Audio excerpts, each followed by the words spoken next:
sửa ô tô xe máy không em? Em về chỗ thôn Bản Hiệp này, anh ở gần mà anh gặp em ấy, em về sửa cái xe máy cho anh mới được không? 50 phút em đến đó. Vâng, cái đến nhanh. Vâng, thế nhé. Đến luôn em.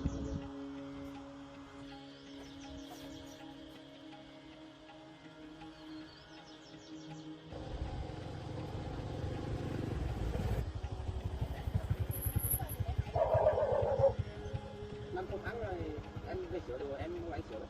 Em để xe gọi.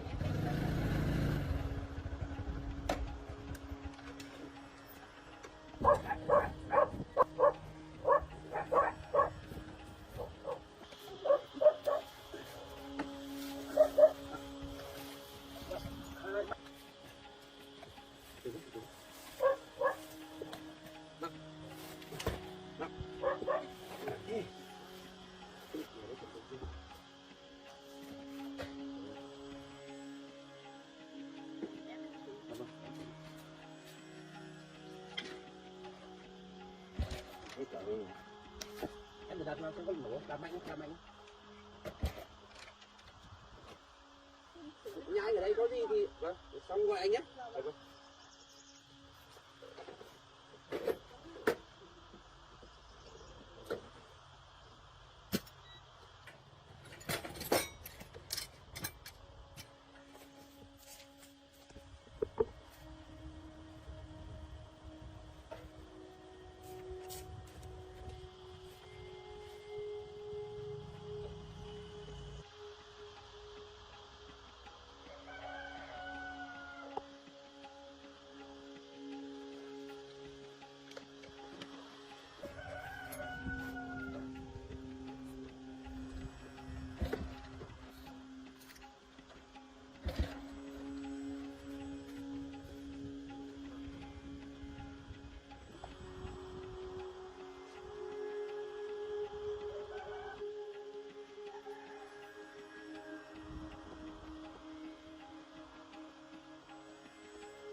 Vâng vâng. 20 phút nhé, anh đang vác quả ngô ở dưới ruộng về.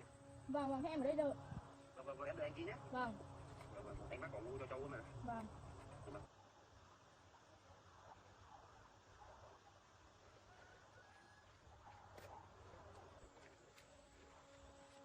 Xong chưa? Xong rồi anh thử đi. Xong rồi gì? Vâng vâng.